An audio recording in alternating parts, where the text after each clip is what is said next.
Progress Wrestling, Chapter 44. Fresh off the WWE UK tournament, and we got a lot of debuts on this show. We got JD McDonagh, we got Session Moth Martina, we got Bob Seeger. Hey, do you know what the British call cigarettes? Well, it's a lot of those chants on this show. But amidst the salty language, amidst the sketchy religious imagery, that is... it's quite a choice. Amidst all of that, there's some great wrestling on this show. British Strong Styles here. Let's get into it, baby. Sit right there. Grab yourself a cup of tea and some beans or whatever the fuck you guys eat over there. And take a listen to the Apron Bump Podcast. Yeah. It's the hardest. Talk around and disregard it. Strip you off the ground, show you what heart is. Standing strong and proud, nothing can knock this. Let's get it started. Yeah. What's up, everybody? Howdy, howdy, howdy. Welcome to the Apron Bump Podcast. I am your host, the hardest part of the ring, Kyle. How's everybody doing today? Happy Rumble Fallout week. How's everybody doing? How's everybody? Everybody got a grip on themselves? Man, boy howdy. What a world this pro wrestling world is. You know what I'm saying? I talk a lot about it, by the way, but shout out, first of all, not to start out with a plug. Normally you don't start with, actually normally you would start with a butt plug, I guess, right? That's the whole thing. So I guess it applies. To start out with a butt plug here. As of this recording, I did my first regularly, it's not my first live stream, but it's the first of many to come regularly throughout the week. Last Sunday night, still on my YouTube if you want to check it out. Talked about Jey Uso winning the Royal Rumble, as well as other stuff. We talked about music and wrestling, and we also played a little SmackDown 2 on the PS1. So we had a lot of fun, and we'll be doing that every Sunday night. So make sure you're following me on YouTube. Also be streaming on Twitch and TikTok and X and all that stuff. So subscribe wherever you watch that kind of stuff and check it out. While I'm just plugging away here, join the Discord. That's in the description as well. Follow me on all the social medias. You know what to do. Hey, we're here to talk about Progress Wrestling, Chapter 44. And it was a doozy. It was a doozy occurring in February of 2017. So we're still relatively fresh off of the UK tournament that WWE put on. And there's a lot of ramifications on this chapter that we're about to talk about. May or may not have the UK belt present. May or may not have certain matches that play upon what happened in the tournament. We'll get into all of it. But like I said before, a lot of fun debuts on this show. We're entering a fun period for Progress, I think. We'll see how they react from all of the added eyes, I guess, that I would assume are on the product at this point after that tournament. So it's a very interesting time for Progress, if nothing else. We got a big 6-man tag in the main event that has a lot of Progress title ramifications. We got more Origin lore. The Origin is still crumbling, and it hurts my soul. It hurts my soul, but we'll get into it. Pastor William E versus Sebastian, that continues, but it's finally pretty damn good. I can't wait to talk about it. We got Swerve Strickland's here. Jordan Devlin debuts. We got the women's tournament for the first ever women's champion in Progress continuing. There's a lot going on. A lot going on this show, and I can't wait to get into it with my guest, Matt Ritter from the Smackin It Raw podcast, returning to the show. Always a good old time with my boy, Pretty Ritty. You can check out the Smackin It Raw podcast wherever you listen to podcasts, as well as live on YouTube, Twitch, all that stuff. Creation World is the umbrella in which Smackin It Raw is beneath, as well as Getting Off and all this stuff. Creation Conversations. You can check it out. All of this will be in the description below. But if you like wrestling and you like having fun listening about wrestling, it doesn't get any better than the Smackin It Raw podcast. So check it out every week, several times a week now. They'll do review shows after every Raw, NXT, and SmackDown, and also pay-per-views as well. So go check that out. I was on recently to cover a SmackDown a few weeks ago. So if nothing else, check that out. He's a good boy, handsome man, and a big, thick wiener on that fella. So this is a fun one because sometimes with these Progress episodes, I bring in experts. I bring in people that have seen all of the chapters. that are completely caught up. Sometimes I have even people that were in progress on this show to talk about it. But sometimes I like to bring in people cold. I like to present progress wrestling to somebody that's never watched it before, and that's what this episode is. Matt was a big NXT UK guy, so he's not completely in the dark, but it was a fun talk. It was fun showing somebody this product for the first time, and there's a lot to get into. I keep saying that, but there is. I'm not lying to you. With that, I'll stop babbling. Let's get into the episode, baby. Progress Wrestling, Chapter 44, with myself and Matt Ritter from the Smackin It Raw podcast. And then I forgot it was a 60-man Smasher Pass, which is pretty legendary. People still talk about it to this day. So we're recording now, which means this officially means... Well, you got to get through the whole card, actually. I got to get through the whole card. Yeah. You got to make so you can't just show up. What you're saying is I have to wait to put this on my shoulder. That's not what the I can't. The apron bump budget does not have enough to send people belts for their. Don't let them lie to you, ladies and gentlemen. This is the first official apron bump Grand Slam champion, Matt Ritter. I mean, there may or may not be another symbol of this feat later. So just hold your horses for a second. I love feet pics. I mean, I could also send you that. Kind of unrelated. Oh, that's not what you were talking about. Oh, okay. I have awful feet, so you don't want that. I have double jointed toes, and they're kind of hairy. That sounds hot. It could be, depending on what you're into. But you know what else is hot? Progress? Yeah. Oi. That's Australian, but there's some Australians on the show, I think. But lots of cunts and twats and all sorts of fun language in the crowd tonight. Oh, I didn't know if you were just talking about the people, calling them cunts and twats. I was like, oh, you've already a different person after watching this show, man. Gotta love it. Well, what were your initial thoughts? Just unload on me. So I looked at the card ahead of time and I recognized a lot of names, and I follow the show, so I knew that we are kind of right at the beginning of NXT UK. Obviously, the champions there, things like that. We're a week out, like a month out of the UK tournament, that initial one. Yeah. And I really enjoyed NXT UK. I watched it probably up until like they had their little hiatus during the pandemic, and then when they came back, I fell off a little bit and then it disappeared. But I recognized a lot of names. So I kind of knew what I was getting into. It was cool to see them slightly earlier than I had seen them when they showed up for the tournament and shit like that, and see what else they were doing. But I was sad I didn't get the Shield. I missed out on a lot. I told you I was sad Tommy End wasn't here. Well, the Shield was there. It was there briefly. You may have missed it. I must have missed the tag team Shields. So the Shields are currently held by Tyler Bate, Trent Seven, and they don't like the Shields. They think it's stupid. So when they walked out on the stage, they had them, but then they dropped it and then walked away. I'm gonna have to go back and watch that because I did not see that somehow. They didn't do the thing, they didn't scissor them, but they had them. I saw Tyler with his belt, and I saw Peter chewing on his, as he tends to do. Gross. But no, I mean, I really enjoyed the show. There was a lot of good wrestling. I have a favorite match. I'm sure you have an idea of what my favorite match was. Did it make you touch yourself? Well, two of the matches made me touch myself. So there's okay. I see. Actually, it could be one of two. I don't know. I guess we'll get into it. It could be one of two. Yeah, it could be a tie.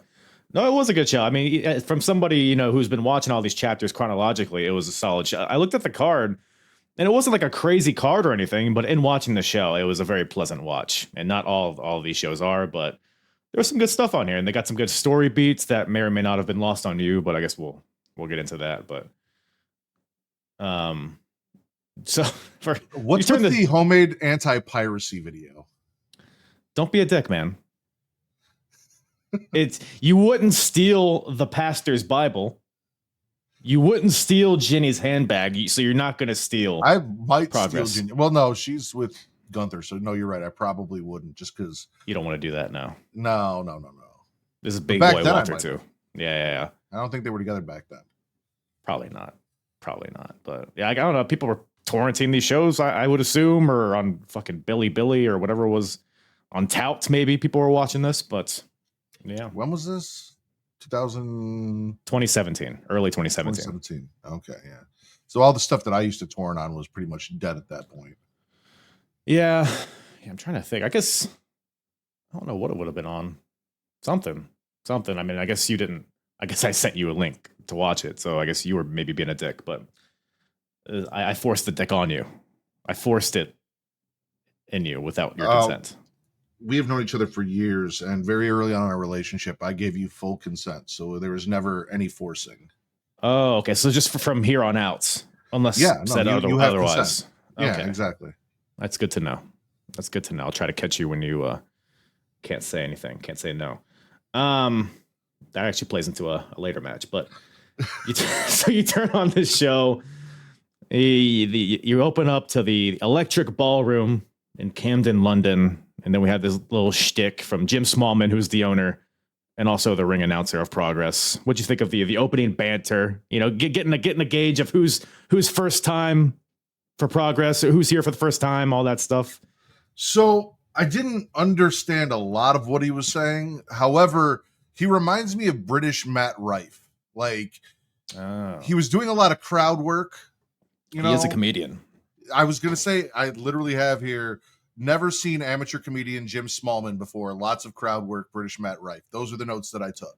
Right. So I can see it. He seemed cool. Like I said, I wasn't understanding a lot of what he was between the accent and the audio. I was missing some things there, but he had the crowd in the palm of his hand. They really loved him. I've never seen a promoter be a ring announcer before, so that was also when I figured out that's what was happening. I was like, oh, okay, interesting. I do like that he dressed down. He wasn't like out there in a corporate suit and shit trying to be like, you know. But yeah, no, he was cool. They really love Metallica over there. Apparently, there was a lot of Metallica on the show. Some covers, even. I mean, geez, love it. Well, so Metallica is technically the cover of Turn the Page. Yes, the original is Bob Seeger. Yeah, was that what Ligero came out to? Ligero came out to Bob Seeger. Oh, look at that! Learn something new every day. What can I say?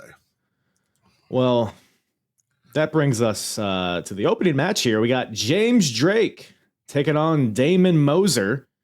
So James Drake is fresh off the NXT UK tournament. I believe he was in the first one, right? Or was it the second one he was in? Yeah, the first one. He might have been in the first one. I know his future tag team partner, Zach Gibson, won the second one. Correct, yes. Yeah. So he might have been, maybe it was the second one. I don't know. But he looked like tiny little Drew McIntyre's moody little brother. Sad boy James Drake. Yeah, he does have a little bit of a Drew McIntyre. He's more grungy than Drew. Less leather, more denim. Yeah. I kind of like it. Your hair in front of his face. You don't understand him, kind of thing. I mean, it's interesting seeing him without Zach Gibson, but I feel like that's really where he finds his groove is once they team up. But Damon Moser is still kind of like an up and coming guy. He's out of their dojo. They have their in-house like training school. And it's a pretty quick match here. I don't know. What were your thoughts on your first Progress match? Well, I've never seen or heard of Damon Moser before. So I don't think he made it over to NXT UK. I was not familiar. I don't think so.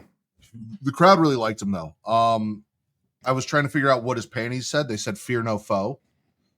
Is that what it said? I thought it said "Fear no one," but it didn't look like one. So Fear no foe. And then in quick match, seemed kind of unceremonious with Drake getting the win with the DDT out of nowhere. So, like, again, I was introduced to NXT UK in British Strong style. So, like, I had seen what I kind of expected this show to be. And then right out the gate, like you said, quick match, quick finish, on out. Right. And I was like, oh, okay. Well, that's a way to start a show, I guess. Yeah, they don't do quick matches like this a lot in Progress. So I was actually pretty surprised because, you know, Drake hits the old Pearl Harbor job right out the gate. Then Moser tries to fight back. It's a knee trembler, but then James Drake just comes right back with his, he calls it Mayhem DDT or some shit. And Moser is kind of like, I don't want to say he's a jobber, but he kind of is at this point. Okay. So I wasn't too surprised, but we'll see if anything comes of that. But Yeah, I'm a big James Drake guy. I think he's Yeah. fun to watch. You know, he just needs a little something. I don't know if the emo boy Jimmy is going to do it, but some people like it. Do you think in now looking, 7 years, 8 years now in the future, James Drake has lived up to the potential that you see in him in 2017 as a grizzled young veteran? I mean, I think he's reached higher heights in GYV than he ever would have as a singles guy. So Okay. I would say yes. No, there's no slight on him, but I think I love GYV. So yeah. But that brings us to some ladies. We got the Natural Progression Series tournament continuing, which is so traditionally the Natural Progression Series is like newer wrestlers, up and coming wrestlers that you may not have heard about. And then generally the winner gets a title match at some point. Now, this one is the 4th time they've done this tournament, and it is to crown the first ever Progress Women's Champion. I caught that. I was confused at first because I thought they were saying this was the championship match. Right. And then I realized that this was part of the tournament to crown the champion. It's the last quarterfinal match of the tournament. So we got Talia Black taking on a debuting Session Moth Martina. Big fan. I figured you might be. Well, what is it that you enjoy about the Session Moth? I'm vaguely familiar with her. Again, I've always said things outside of the WWE/AEW scope and New Japan and indie shit. Like, I'm vaguely familiar with it. Pops up, I see it, stuff like that. So I've been vaguely familiar with her. I've never actually seen her wrestle a full-on match. This was my first full-on match, but I kind of had an idea of what the gimmick was and what I was in store for. It was so much more than I could have ever hoped, though. I've got more notes for this than I have for any other match that we watched. This was my favorite match.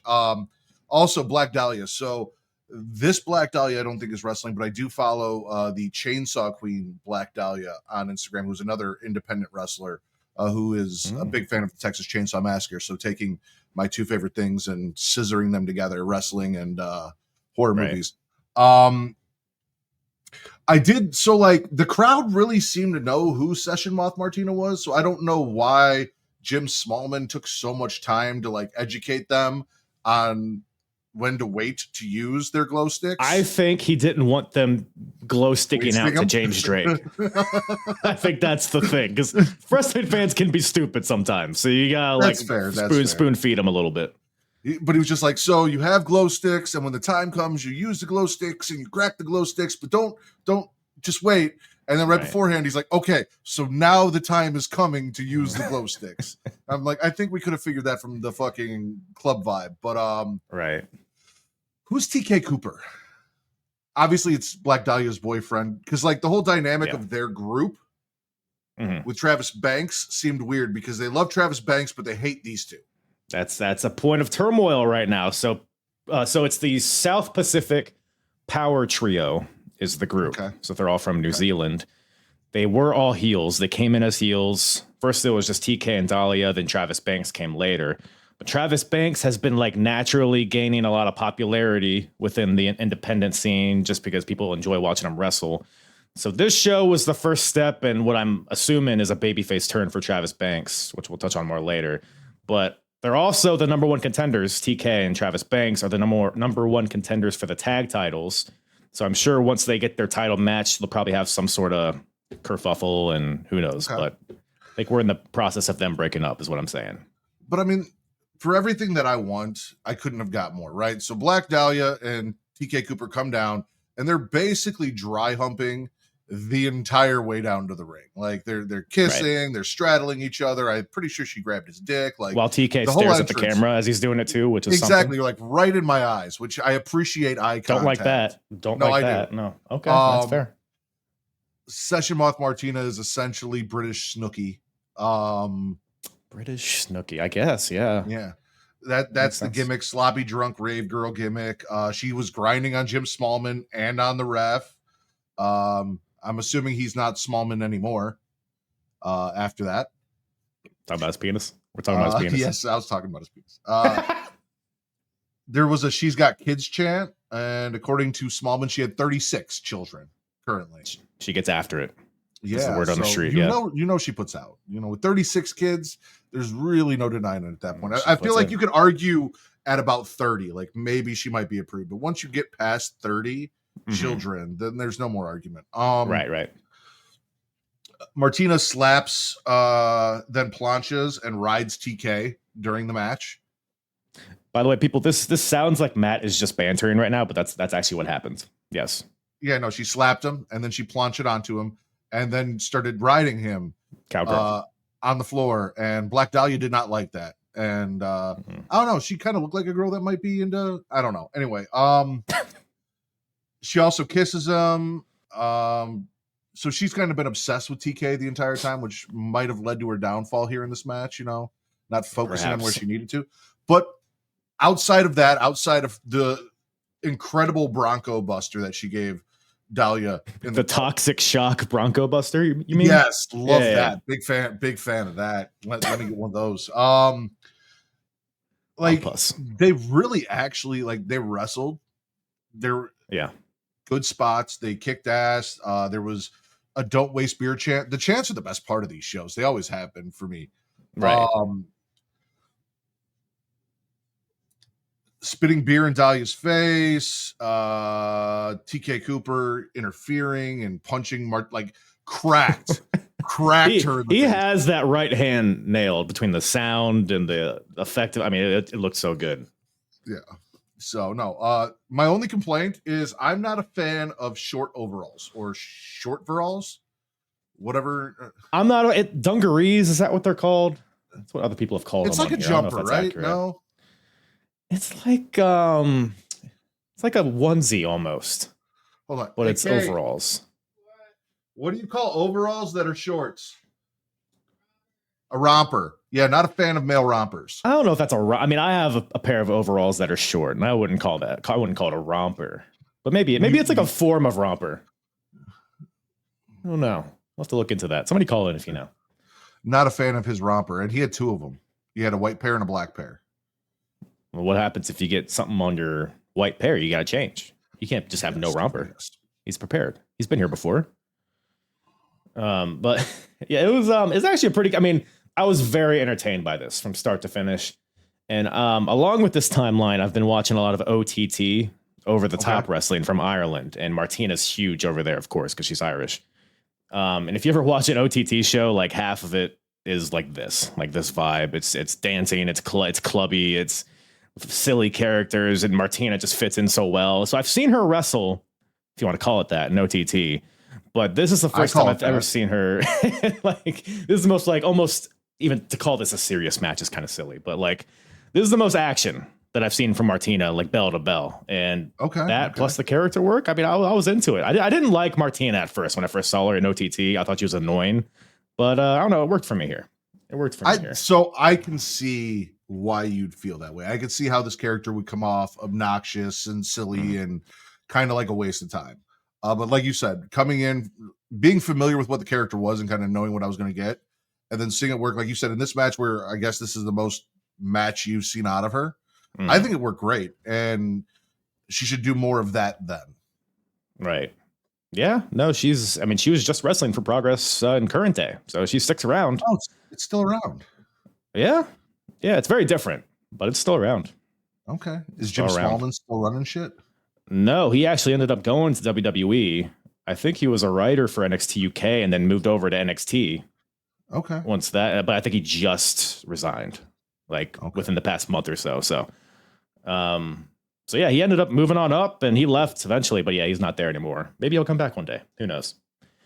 But yeah, it was, so first of all, just got to note this part early in the match, Martina gets gassed. So she needs a cigarette. Mm-hmm. She tries to smoke the cigarette, but Dahlia stops her. She has another one. Dahlia stops her again. And the crowd wants one more of these cigarettes. But that's not what they chanted. No, that's not. Because that's not what they call a cigarette over there across the pond. No. So this is the first time I've heard that chant. Yeah. Yeah. I guess in this context, it's fine. If it was during the Jack Sexsmith match, I'd be like, whoa, easy. I was literally going to say, I thought Jack Sexsmith was going to come out at this point when they started chanting. you rang? Everybody look up what cigarettes are called in Britain, and you'll understand. But if you already don't, but yeah, good stuff. Dahlia wins, moves on to the semis. So there's 6 people now that have moved on. So I'm assuming it's like 2 triple threats matches and then the finals, but I'm not really sure.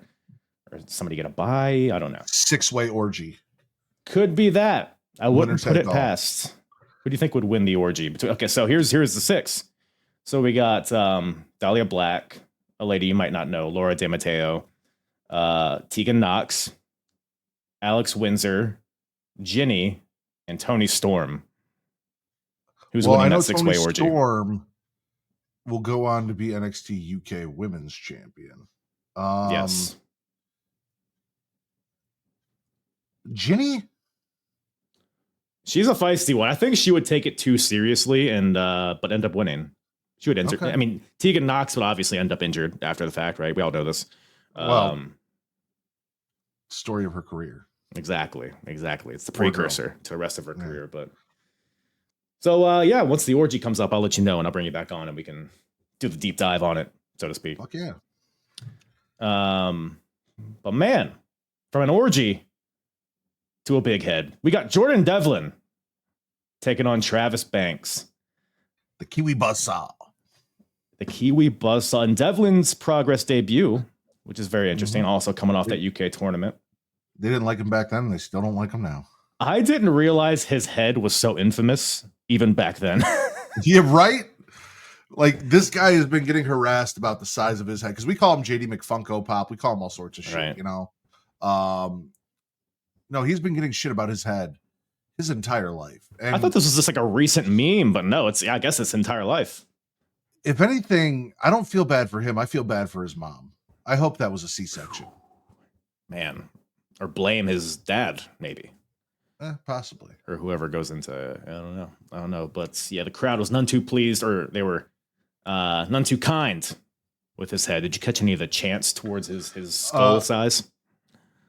And the reason I love this is because, like, when they do their chants, it's not like how we chant, where it's always kind of like the same cadence and it's like 4 words, blah, blah, blah. Like, they sing songs to you, and the way they do it is just brilliant. So one of them was "You're Gonna Get Your Massive Head Kicked In," which was one of my favorites. And then I just massive head chants. Yeah, that was the only one that I wrote down just because of how good it sounds when they sing chants to you, and that was a long one to make work. Yeah, whenever I like hear these crowds, I have the same feeling that I get when I'm like at a bar and people start square dancing. It's like, when do you guys practice this? Do you guys all get together and like orchestrate all of this? But yeah, they were doing the "your head's too big for you, your head's too big for you," like shit like that. It was sensational stuff. I think it's like, so they go to the bar, they drink, they get drunk, and they all sing together. Like we do karaoke, and they sing together. I literally watched Beer Fest today, and they had the Brits on there doing their thing, and everyone has like their songs, and then they get to America, and America's like 99 bottles of beer on the wall, and then they're like, "You making fun of us? We're singing you our drinking songs, and that's the best you've got." But so maybe that's why we don't get it. We don't get together and just sing together. And so they get in big crowds and they sing, and this is, it's natural. They got the tempo down. They got it figured out there. But at some point, a wrestling match happens, and we talked about it earlier. Travis Banks, he comes out with TK Cooper, and he's like, "No, TK, I'm gonna do this on my own." So he's going out there with none of his faction mates out there, and so it's just a straight up one-on-one match. But I thought it was a good match. I feel like we've seen this a bunch of times in NXT UK. So it was fun to see like an early iteration of this. They were playing. So I guess you might remember more than that. In that initial UK tournament, Jordan Devlin beat Danny Burch. I remember it being like a wonky finish. Didn't he like legit knock him out or something with a kick? Yeah, something like that. So they're playing off of that here, where like they're chain wrestling or whatever, and then they're at a stalemate, and Banks extends his hand to shake his hand, and then Devlin shakes it, but then he comes right back with an enziguri to the back of the head, and then from that point forward, Banks is like all wobbly, and he's like concussed, or he's selling like he's concussed. So I like that little bit of kind of a callback to the tournament. Now, anything but in particular about this match tickle your pickle? TK Cooper changed his romper. Now he came out in Yes. black. It wasn't white. So this is where that happened. This is where I first noticed that the crowd loved Travis Banks, and that's why I was like, okay, so they're together, but this doesn't make sense. Banks knocked Devlin into the third row. And something I realized watching Progress is if you want to be smeared by half-naked, sweaty men, you only need to get tickets in the first 3 rows. And there is a good chance that one, if not 2, 3, or 4 half-naked, sweaty men will slam into and slide across you. So if that's your goal in wrestling, that's where you want to sit. They might take your beer, but you'll get some of that DNA on you. But yeah, no. Banks knocked Devlin in the third row with a diving spear through the ropes, which was insane.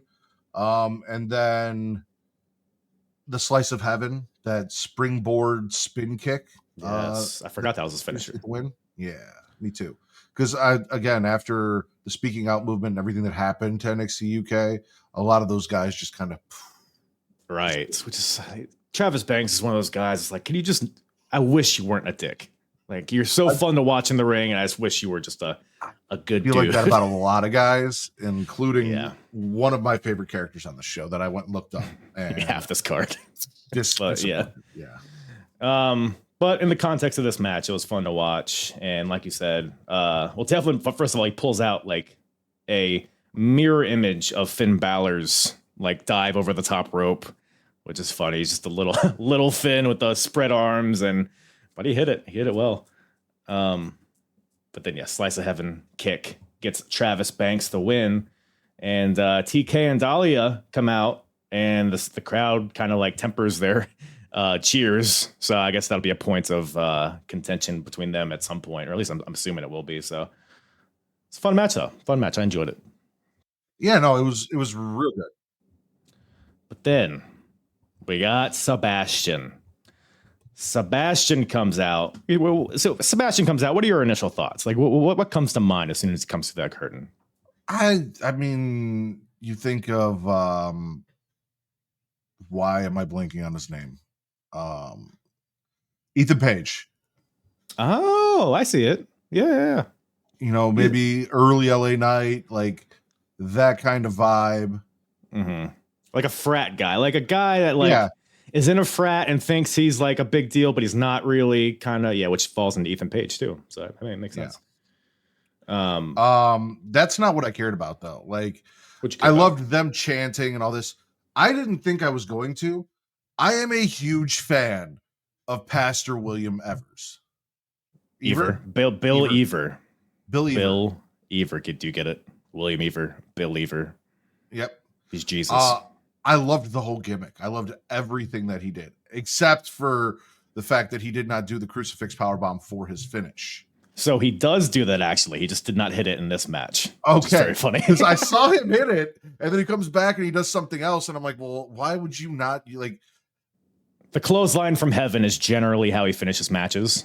Typically, it's a cross powerbomb and then the clothesline, but it was just a clothesline here. I still just prefer. So, fun fact, we've talked a lot. Back in the day, I used to backyard wrestle, and we used to come up with all sorts of characters and everything. And me and Travis both went to a private grade school, like a Christian non-denominational grade school. So we came up in religion a little bit, and then ended up on Pornhub. Go figure. That's what normally happens. So one of the characters that I created went by the Saint, and it was essentially this gimmick, and the finish was a cross powerbomb. So this was almost like it was this, and then maybe a little bit of Mordecai mixed in there. Did you have long hair? I actually did. I shaved it my junior year of high school, and it never fucking grew back. But I had hair down to my shoulders. Really? Yeah, no bullshit. Funny. Yeah, that's awesome. So the Saint makes sense. I could see it. Yep. We should bring the Saint back.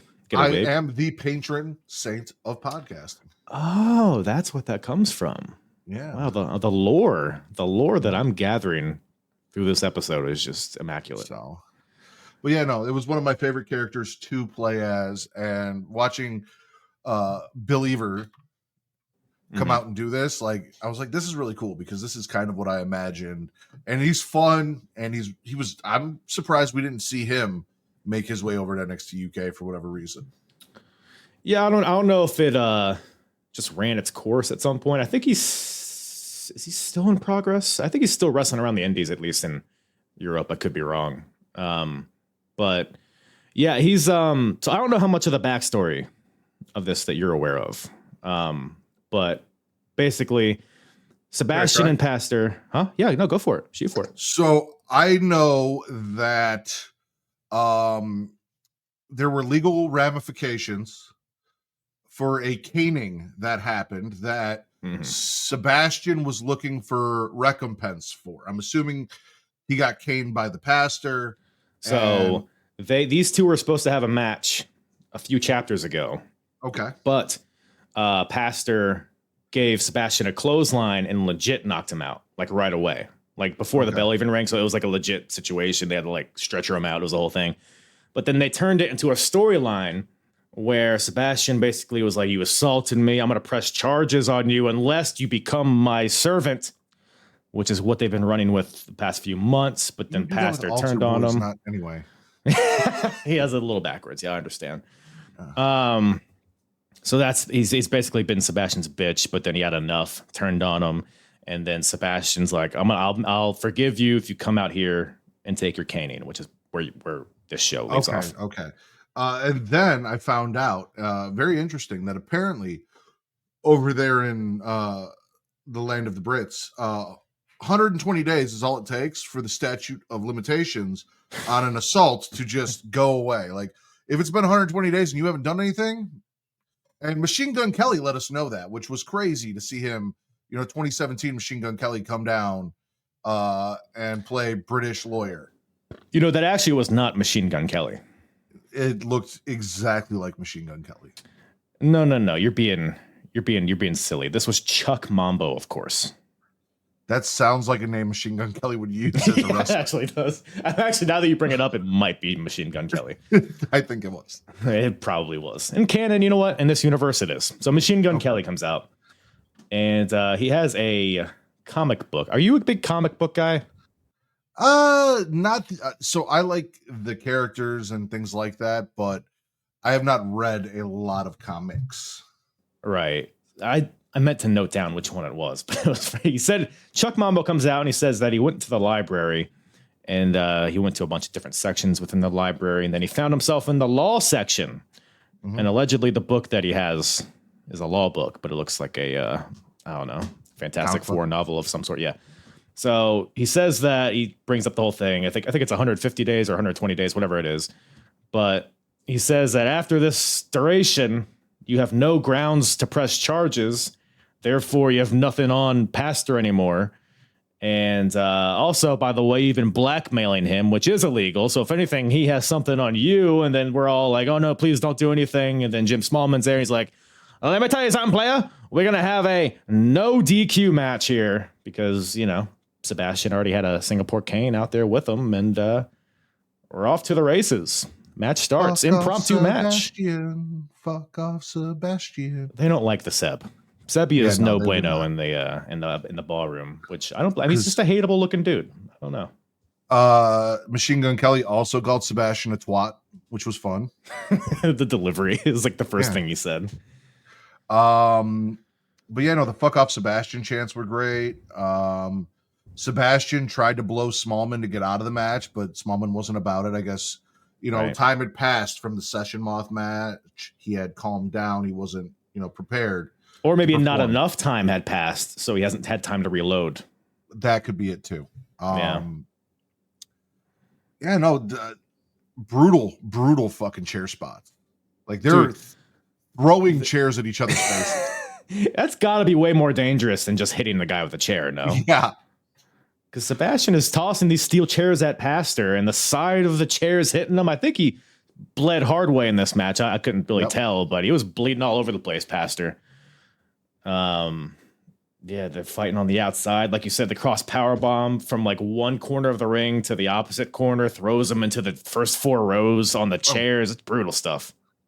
So what does the ring crew have to do with this story? Because they feel like the altar boys for Believer. So whilst Pastor was the servant of Sebastian ordered him to be the captain of the ring crew. So he gave Okay. Pastor like those white polos, like, put this on, you schlub. Stand with the ring crew, work the ring the whole night. You're not going to wrestle tonight. So I guess, Pastor built a relationship with this ring crew, and As Sebastian pastors do with young men. right. So yeah, when you put it that way, with all this context put together, it's a little rough, and it doesn't get any better as this match continues.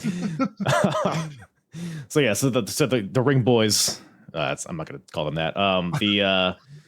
Boy howdy, the ring crew, the guys in the polos. Pat Patterson was there. It was crazy. The ring crew's there. They stop Sebastian from trying to leave, and this allows Pastor to get the advantage here. They set up chairs in the middle of the ring, and they have a little slap battle as Pastor is just pouring blood. At some point, Pastor gives Sebastian a crazy, sickening uranagi onto the setup chair, and the chair does not budge. She just lands right on it. Yikes. Clothesline from heaven attempt from the Pastor, countered with a low blow, and then Sebastian hits him in the back with the chair, throws more chairs at him, and none of these shots look clean. They all look like they hurt. And then the duct tape gets brought out, which I don't know if this is the way to go, but Sebastian tapes Pastor's wrists to the top rope, in the shape of a T, let's say. And we've seen something like this in the past before. This is something along this lines is the reason why Kurt Angle didn't go to ECW. And that explains why Kurt Angle was not on the show, actually. Yeah. So maybe this spot was why my and honestly, talking all the shit I am about pastors and things like that and making the jokes, I did really like Believer. I did like the character and everything, like I said at the beginning. So maybe, some of this was why he didn't get called over because of the gimmick. Who knows? It could be. I mean, this is the best performance I've seen from him since I've been watching all this stuff. And like both these guys are still new. Yes. Honestly, most of the stuff with this storyline has been not that great. But this, if this was a blow off, which it kind of seems like it was, I thought it was really good. I enjoyed the shit out of this, not knowing a whole lot. The kendo stick, by the way, Sebastian said he has a handmade kendo stick, which kind of looks like it. I believe it. Yeah. Smashes Pastor in the back as he's taped to the top rope, bleeding. His Pastor's back is all sliced up. The fucking kendo stick is all splintered. It's going everywhere. And the ref tries to stop him. Yes, known Christian Chris Roberts, the ref, is like, I don't approve of this. So Pastor tries to fight, but the duct tape kind of just gives at some point. I think the power of Christ allowed him to break. Compelled him? Yes, it broke the binds of these chains or whatever. So he eventually, Sebastian hits like a power bomb into a GTS, which was pretty sick. And then he goes for his twisting unprettier, but Pastor shoves him off and then hits the clothesline from heaven. I don't think that means what you think it means. What does? I think shoving off in the UK. Oh yeah, he jerked him off and then clotheslined him. It's how he distracted him. Mind games. You did not mention my favorite thing, which was the cross power bomb into, again, like the fifth row. Yeah, no, from one corner to the other, he like put him. Was it the fourth or fifth? I'll have to review the tape. No, they were on the floor in the crowd, and he ran from one corner all the way down and launched him into the third, if not the fourth row, just through people.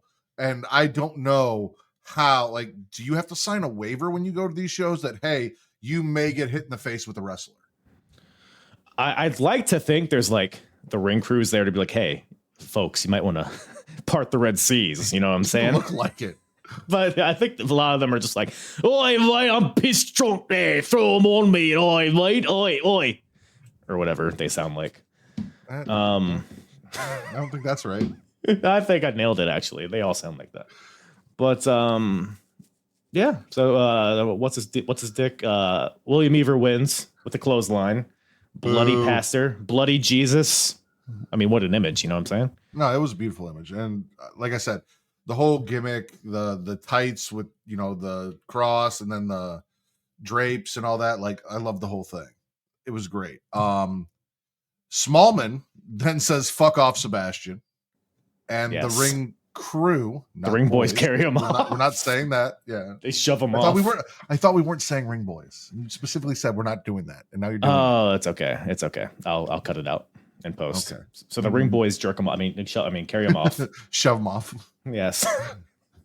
And I don't know where we go from here, but Jesus has risen. I guess you could say. You know what I'm saying? Mm-hmm. You know what I'm saying? So, but boy, howdy, we get something a little less religious after that. We got Mark Andrews taking on a man you may or may not know, Swerve Strickland. Shane Strickland. Ooh.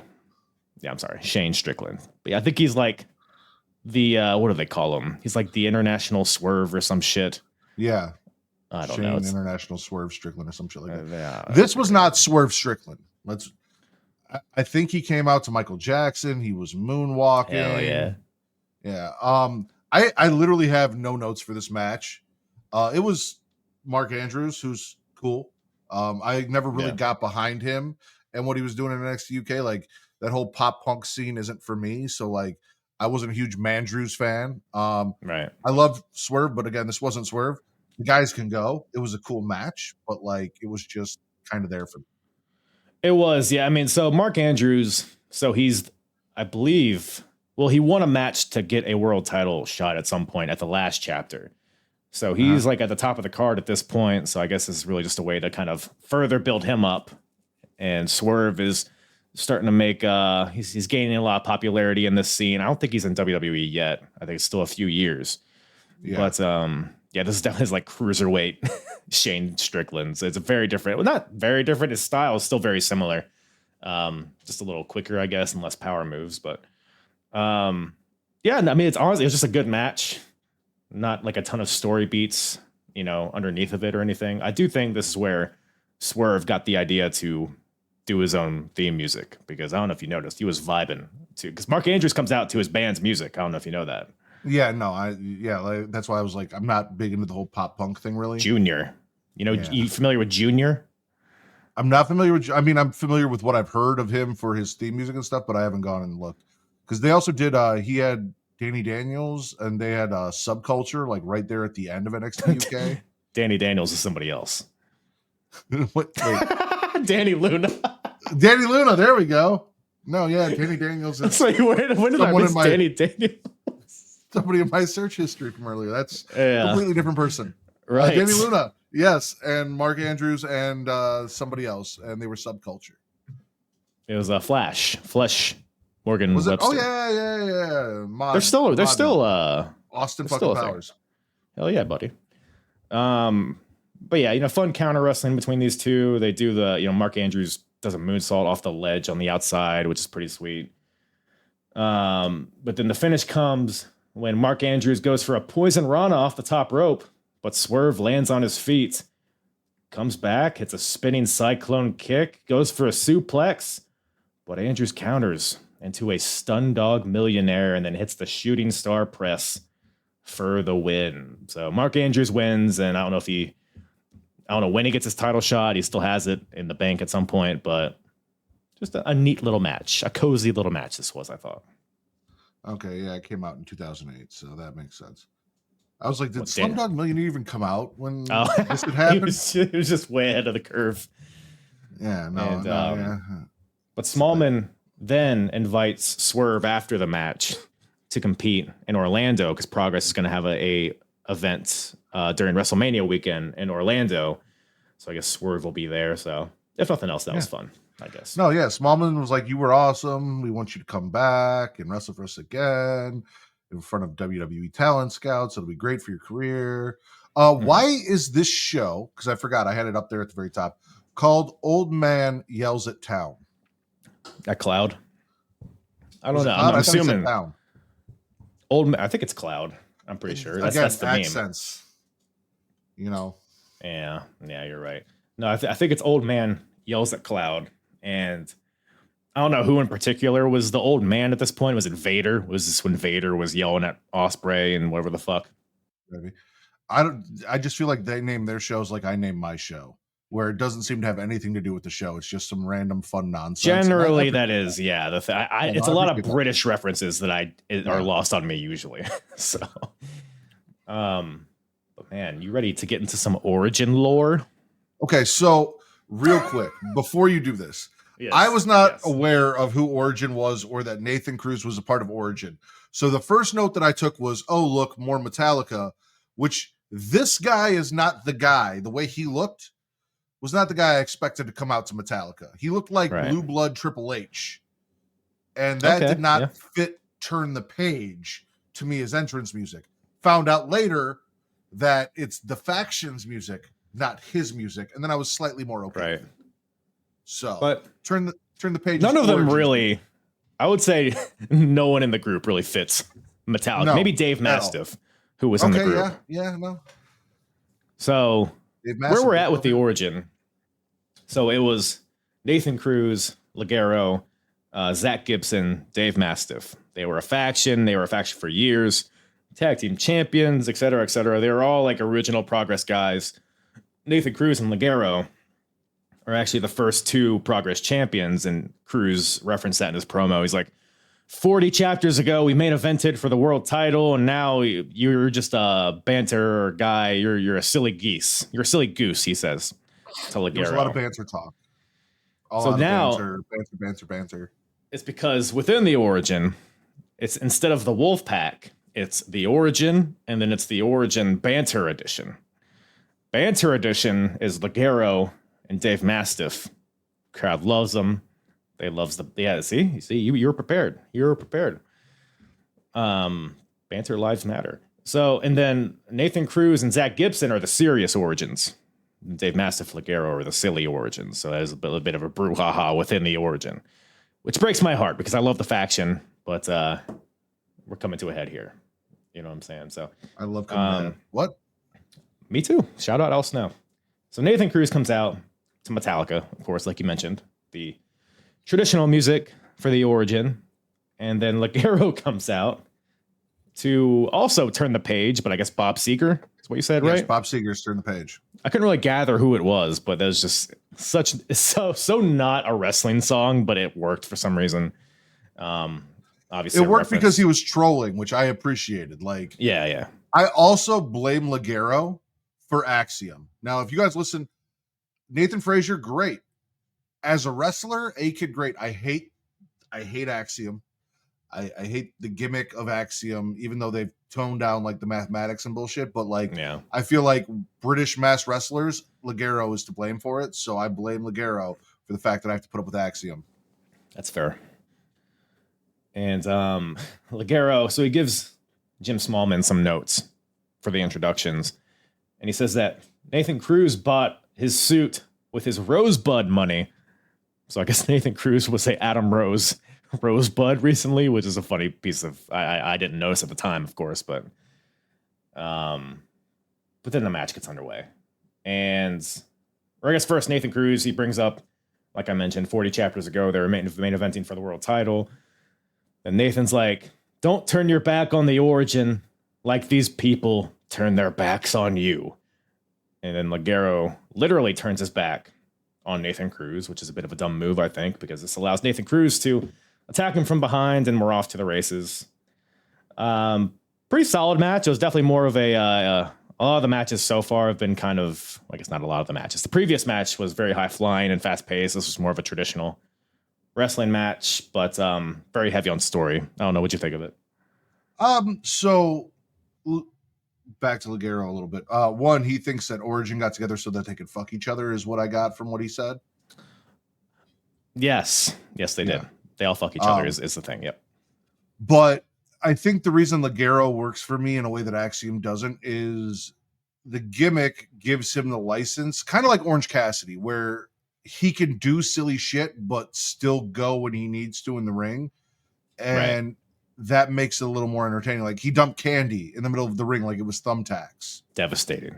Sweets. There was a Nathan, you're a cunt chant, which again, love the chants. But the match itself, like you said, story heavy. The guys are still good wrestlers, and I'm not one of these. I appreciate, even though I've only followed the story through listening to you talk.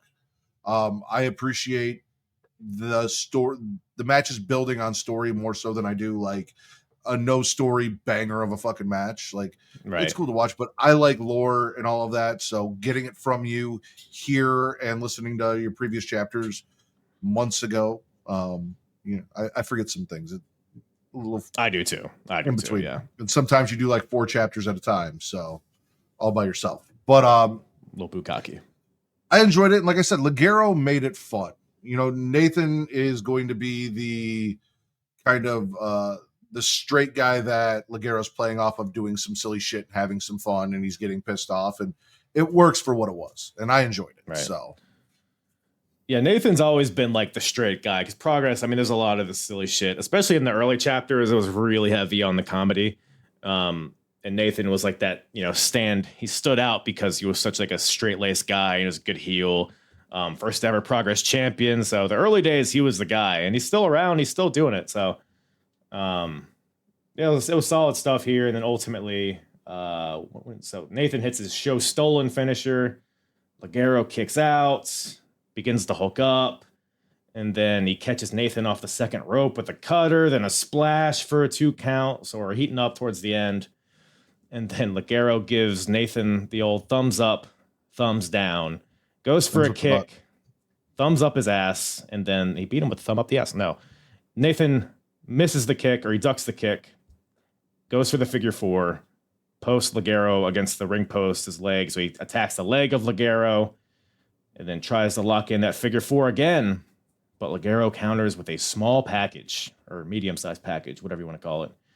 And gets the 1, 2, 3 kind of out of nowhere. So Ligero wins.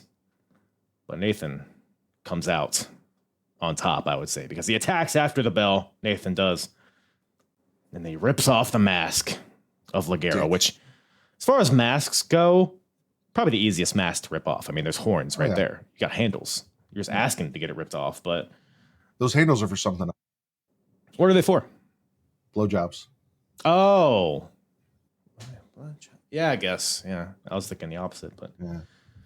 And then Nathan, because it's hard during this. Wait, hold on. You were thinking that. Listen, it's hard to reach all the way up front, grab, and then like you're pulling the head back. That's not good for the neck. Who cares? You should care. Take care of your. And in the moment, I mean, you're biting, you're slapping, you're punching, pile driving. I mean, horn pulling is the least of the concern, I would think. Mask comes off, and then I come off. No, they threw a towel to cover his face, which was very nice. You know, you can't see his face. He's a luchador. It's sacred. Is he though? All that is he stuff. Really a luchador? From where in Mexico do they bill him from? San Pacho, Mexico, or some stupid shit. It's probably not a real place. But let's see, he comes out because Ligero during the whole match is doing the thumbs up. That's like the sign of the banter origins. Like everybody's doing the thumbs up. They're waving their hands with the music. That's how they show support for Ligero. And then Nathan Cruz walks out with the mask around his hand with the thumb sticking out of the eye, which I thought was a funny bit of imagery there. So there you go. Good stuff. Turn the page is what I say. But let's turn the page. Yes. That was 2 hours of this show. There are 2 matches left, and there is still an entire hour left of this show. Yes. Most of it is Zach Gibson trying to talk, I think. It really was. Which is fun. So both those guys in the last match came out to turn the page. Next match, Here I Am. It's the same fucking song. It's another Origin guy. Zach Gibson. Also, like, it's about, like, long hair, which Zach Gibson does not have. So, like, again, does not fit the song. Not on his head. Is it woman? Is it man? That whole line. He's like, yeah. Exactly. I'm like, I mean, you're bald as fuck like me. Don't sit here and play. Maybe he did used to have long hair. I think he was on like the first chapter and he had long hair, which is him and me. And I'm guessing he had the same problem I did. You shave your head one time and it just doesn't fucking grow back.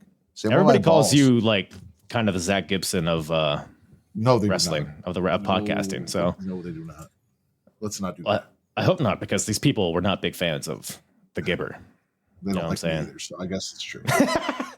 You're more of a Jack Sexsmith, I think. You're closer to that. Oh, no. I think you're exactly the same. Huh? Do we know who? Oh, fuck, dude.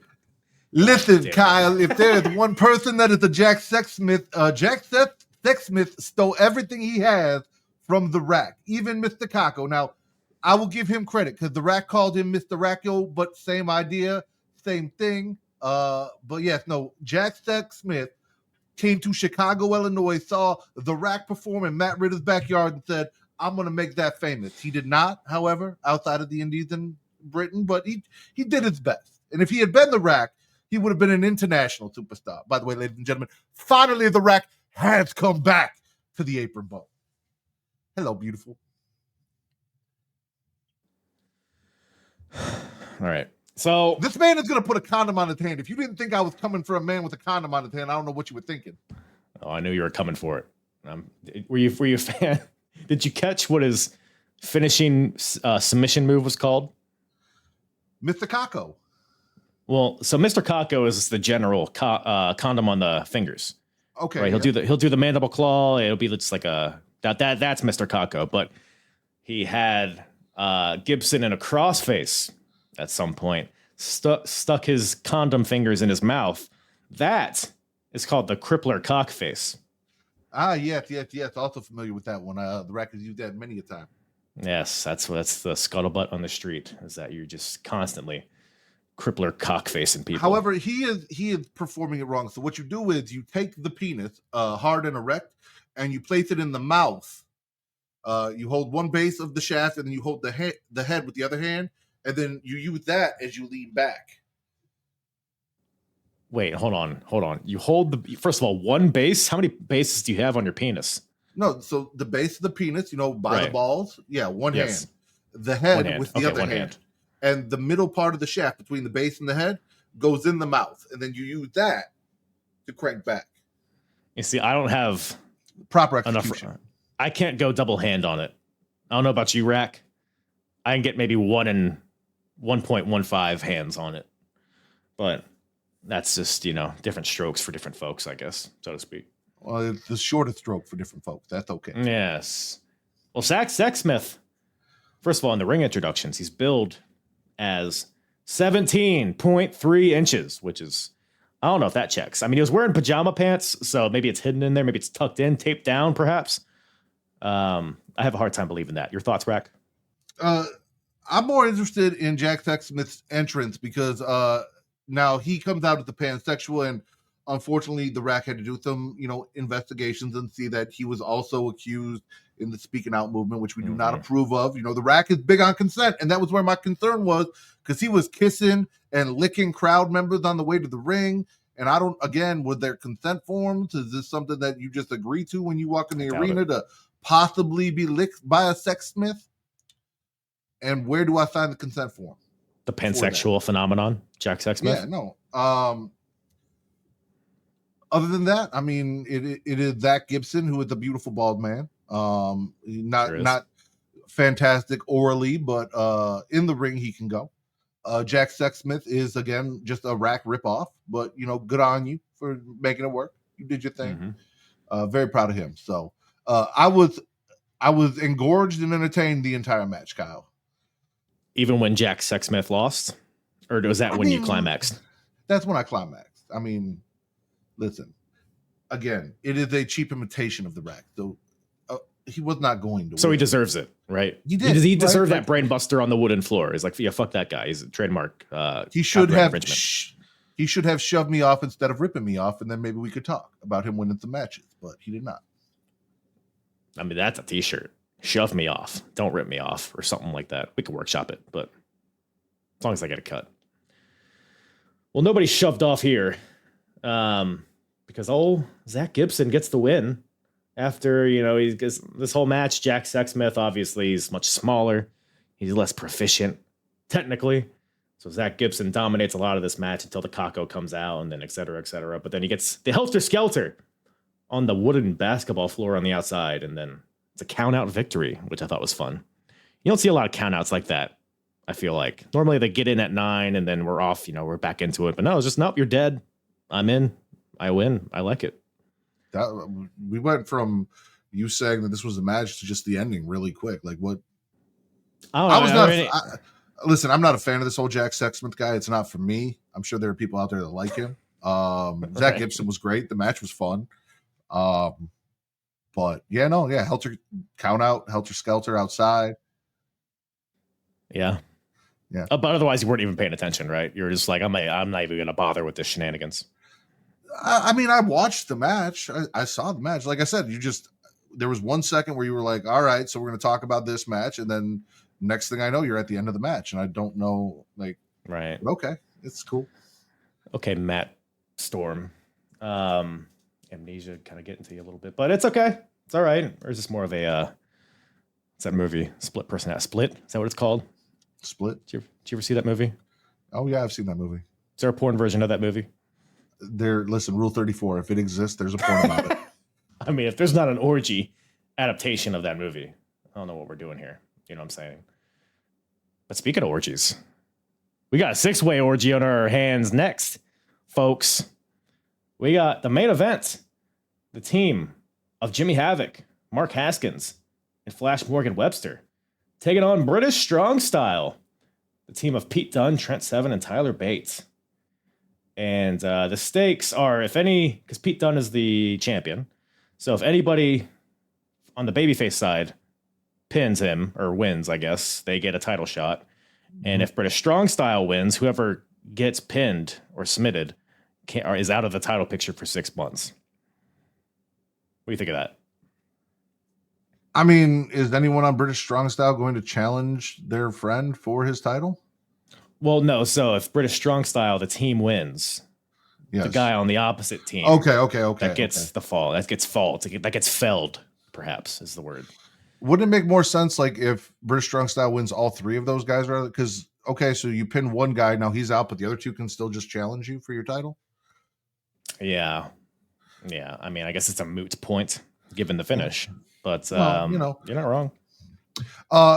Biggest note here is I know that Mark Haskins was in NXT UK. I know that name. I don't think he was. I know that name. I've talked about him a lot on the podcast. Maybe that's why. But I was pretty sure he was. And then he came out and I was like, I have no idea who the fuck this guy is. He was in Ring of Honor for a bit. I don't know I think he might have dabbled in TNA a little bit early 2010. So that was like very different from this. Okay, see, now the picture here that I'm looking at, that looks familiar, but I did not see him. PWG. I don't think he was in NXT because he actually, he's just coming back from a serious neck injury. And I think that's the only reason he was not in the initial tournament for the UK. And I think if he was in that tournament, I think he'd still be around in that realm. But unfortunately, it was very bad timing. But yeah, to my knowledge, he was never in NXT UK. I swear I've heard that name before. But which is surprising because he's so fucking good. I don't know if it's just injuries kept him out or what, but I was ready for someone who I knew who the fuck it was, and then I was looking at him like, I have never seen you before in my life. You do not look familiar. Well, I had heard the name a lot before I was watching all of these. Like, I had heard the name Mark Haskins a lot, but I never watched him wrestle. So I think it's just a name that's just kind of floating out there. He's still going at it, though. Vaguely aware. Yes. I just assumed he was in NXT UK. So I was like, okay, I know all of these guys. And then I saw Mark and I'm like, I don't think I know you. Yeah. And he was probably maybe the most popular of the bunch. Yeah. I would say, arguably. I mean, they're all pretty popular in their They own did ways. They did not like NXT UK champion Tyler Bate, or as we call him, Tyler Bate here. Not a fan. Yes. It's such a funny dynamic because, like you said, this is after the tournament. So he's currently the NXT or the WWE UK champion. He even has the belt there with him. Mm-hmm. But he was like an underdog babyface in WWE. He beat Pete Dunne to win the title. But now we're like in a different universe where they're all together and Tyler Bate's a heel and he's like flipping everybody off. He's like, I'm the champion, mate. Or however he talks. This is before yoga got to him and changed his whole shtick. But it was really because wish he had never started doing Pilates because it's just all downhill. All downhill from there. So British Strong Style, they're the top faction here. Obviously, Pete Dunne is the world champion. Trent and Tyler are the tag team champions. So this is the point where they came out with the shields, dropped them, and then Tyler Bate went back to the like behind the curtain, came back out with the WWE UK title. So we got the UK title, the Progress Championship, and Trent Sevens is like, oh, I wish I had a belt. There's even a point where they're ringside and they're like Pete and Tyler like clink their titles, and then they look at Trent and he's like, I don't know. But he's technically a champion. He just doesn't have a belt. Hold on. What the fuck was his name? The guy that was supposed to be in the Shield besides Roman Reigns. That Chris Hero? Yes, but what was his name in NXT? Cassius Ohno. Oh, no. Yeah. Oh, yeah. Okay. So Trent Seven has always felt like British Cassius Ohno to me. That's actually a pretty good comparison. Yeah. And I feel bad for him because, like, Cassius Ohno, or however you want to refer to him, I just like to call him by his WWE name because it pisses people off. That's not who he is. So I love doing it. Very popular, but never really hit it in WWE. Even, they pushed him for so long with that spinning elbow and all of that in NXT, and it just never really took off. And I feel like it's the same thing. Like, I know there are people who out there who are big Trent Seven fans, but he always just felt like a little less than Pete Dunne and Tyler Bate, even though I think he's older than both the guys. Which he sucks definitely is. I'm trying to look up how old he is. So he's currently 43. So this is what, 7 years ago, right? Yeah. 6 or 8 years ago. So he was 35 here, which is actually, I guess that's about what I thought he was. But yeah, by the time he got to WWE and like by the time his name was out there, he was like pushing 40 and went to TNA after. I don't know if he's still in TNA or what, but unfortunately, when he's next to Tyler Bate, who's this young 19-year-old phenomenon, jacked legs, charisma, the mustache, I mean, everything that Pete Dunne is a star in his own right. And so unfortunately, yeah, he is kind of just the third guy, but he's I think he has a pretty decent run in progress after this. I mean, great matches. It's very similar to Hero. Always has great matches, but it's never like the top guy of a company or anything. So good shout. But yeah, lots going on. So this Haskins' return from injury and also Webster's return from injury. They both returned at the last chapter. And Jimmy Havoc is a former Progress champion. He wants the title back. So they all want their shot at Pete Dunne, and it kind of gets in the way of them working together during this match. There's one point where Haskins has Pete in like a Death Valley driver position. Then Havoc pulls him off. He's like, no, I want him. Then he goes for the Rainmaker. But then Webster's like, nah, I'm going to grab it. And then he interrupts the Rainmaker into a roll-up. The Acid Rainmaker. It's a different move. You're right. Yeah, because it's British. Yeah, is that British? Acid Rain? What is Acid Rain? I think it is. It's Google. Is that? Oh, I'm thinking of Purple Rain. That's no, that's Prince. Yes. Acid Rain. I think it's just a thing, right? Acid Rain. Isn't it like a band though? Acid rain is a type of acid deposition. It is precipitation that becomes acidic due to air pollutants. It can appear as rain, snow, sleet, hail, or fog, and can also be present as acidic gases and dust particles. Look at that. Look at also Acid Rain is an English band. It's a thrash band, but they spell it Reign. So Acid Rain. Like Roman Reign. Like Roman Reigns. Yeah. So we're on the same page with the fisting. Jerking it off. Which is crazy to me that he gets away with that, by the way. He just sits there and mimes fisting and everyone loves it. And no one has a problem with it. You gotta load it up. What are you gonna throw blanks at the guy? You gotta jack it up. But yeah, this is a pretty chaotic match. Not a super long match, which it was just dense with action, which I enjoyed. Very chaotic. It couldn't be because Zach Gibson wouldn't shut the fuck up. Cut into their time, you think? Yeah. We kicked off the match with 3 knees to the nuts, like British strong style. All just ran across the ring, straight up nut shots. Right. Knee tremblers, if you will, but to the testicles. I think it was more of a foot trembler. Foot trembler. Or I guess the testicles are what are getting trembled, technically. Yeah, but when you hit a knee trembler, it's not the part that you hit them with that's trembling. Why is it called a knee trembler? Wouldn't it be a head trembler? Yeah, I don't know why. I never liked the name. Really didn't. Let's get William Regal on the horn. We got to get into this. We got to fix this. But a lot of synchronized. If you're a synchronized swimmer fan, you'll love this match because it's a lot of 3 guys doing this one move at the same time, but then getting countered in the same way, and then getting retorted with a triple move. Yes. I wrote down the sequence. So it was triple dick punches Right. into triple Canadian destroyers. Yes. Or I guess now, because it's also a Mexican destroyer, maybe this is a British destroyer. I don't know. Mm. Into rolling kicks, into pedigrees.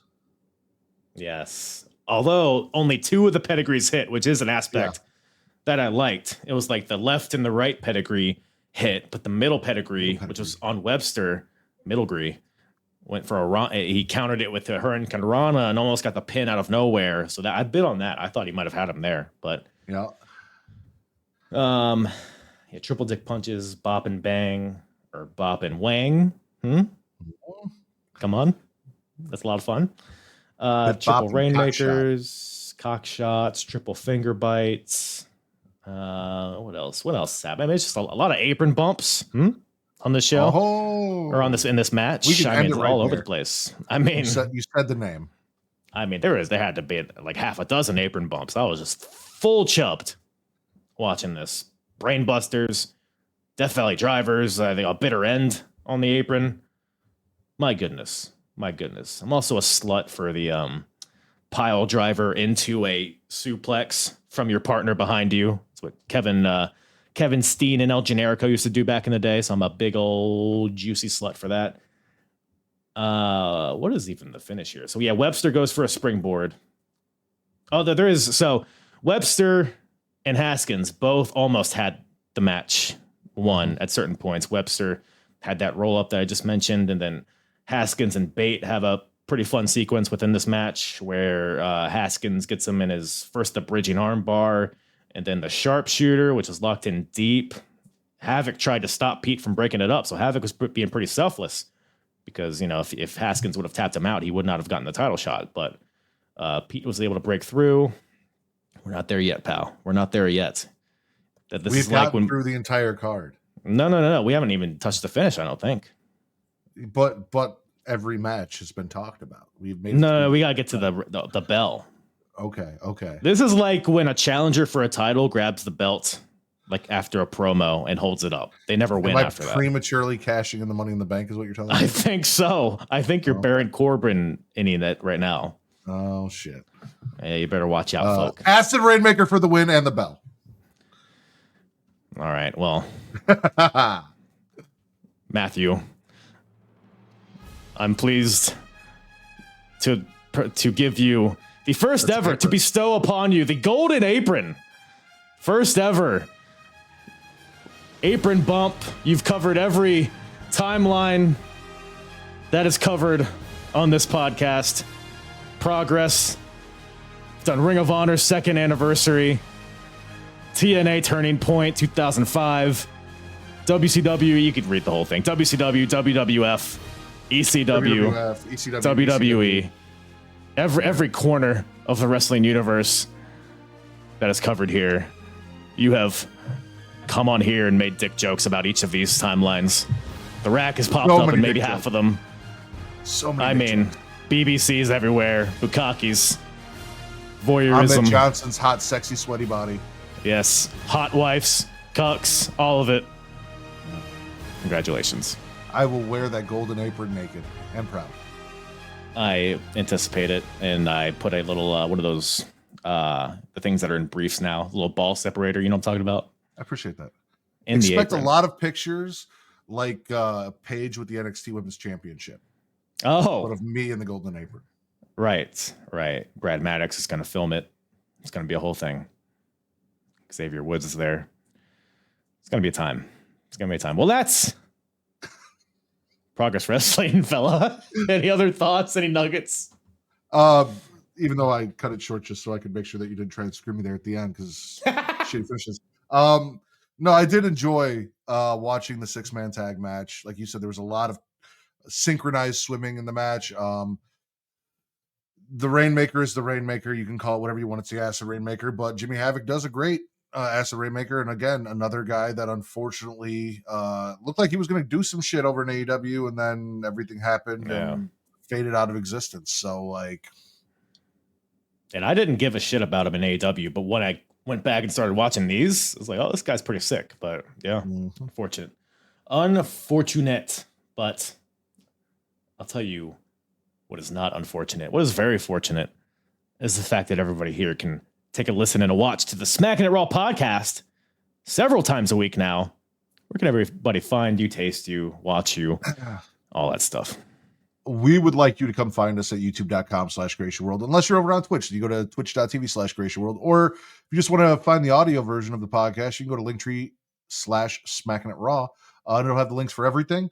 As Kyle said, we are now 3 times a week, so you catch us 15 minutes after Monday Night Raw, whenever the fuck they decide to end the show.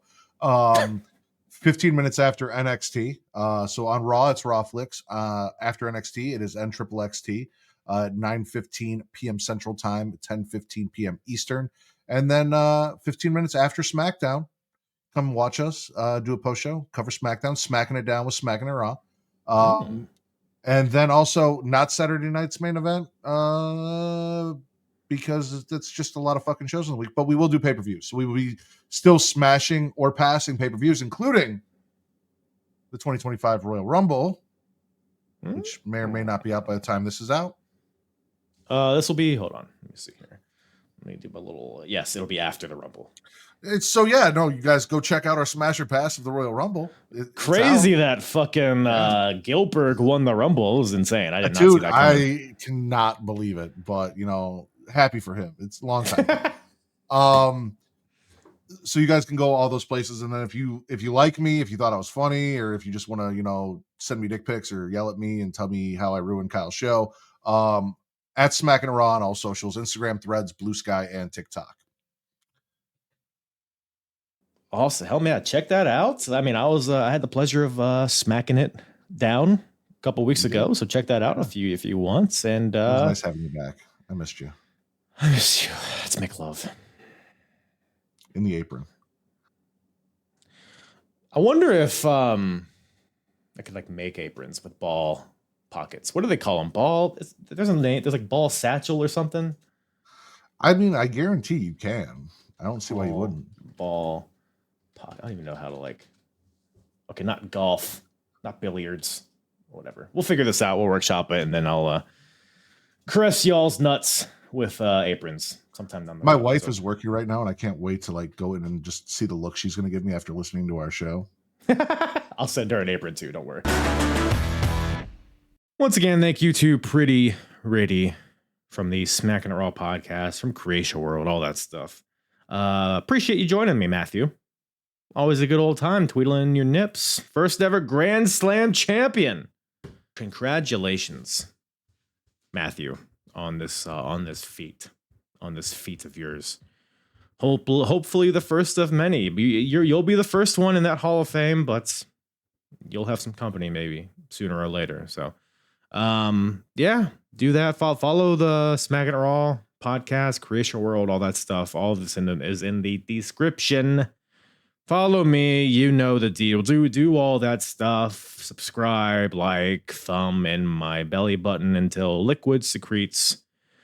And I think that's all I got for you guys today. Appreciate you guys listening. Appreciate you guys watching, tasting, all of the above. Have a blessed day. Godspeed. Mwah. I'm hard. Yeah. It's the hardest. Talk around and disregard it. Strip you off the ground, show you what hard is. Standing strong and proud, nothing can knock it. Let's get it started.